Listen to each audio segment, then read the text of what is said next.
In today's video, I'm going to teach you how to void a journal in Xero. Voiding a journal is something you'll usually do when a manual journal has been entered in error or when you need to completely reverse its impact on your accounts, while still keeping an audit trail. In this walkthrough, I'll show you exactly where to go and what to click, so you can do this quickly and confidently. First, log into your Xero account and head to the main dashboard.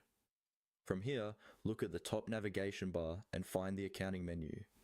This is where most of your core financial features live. Click on Accounting to open the drop-down options.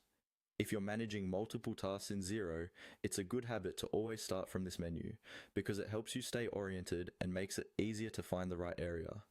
From the Accounting drop-down, you'll see an option called Manual Journals. This is the section where all of your manually created journals are listed. Go ahead and click on Manual Journals.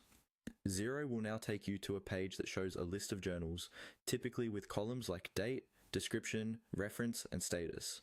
You might also see filters or search tools at the top, which can help you locate the exact journal you want to void. Once you're on the manual journal screen, look through the list and identify the journal that needs to be voided. Take a moment to double check the date, the description, and the amounts, just to make sure you're selecting the correct one. Voiding affects your financial reports, so treating this as a quick review step can help avoid further corrections later. Next, look to the left of the journal you want to change, and you'll see a checkbox. Click on the checkbox for that specific journal. This tells Xero that you've selected this entry for an action, such as voiding. If there are multiple journals that all need to be voided for the same reason, you can select more than one checkbox, but do that only if you're absolutely certain each one should be voided. After you've selected the correct journal or journals, look for the void option on the page. This is usually found near the top or bottom of the list, often as a button or an action menu. Click on void. Xero may prompt you to confirm this action.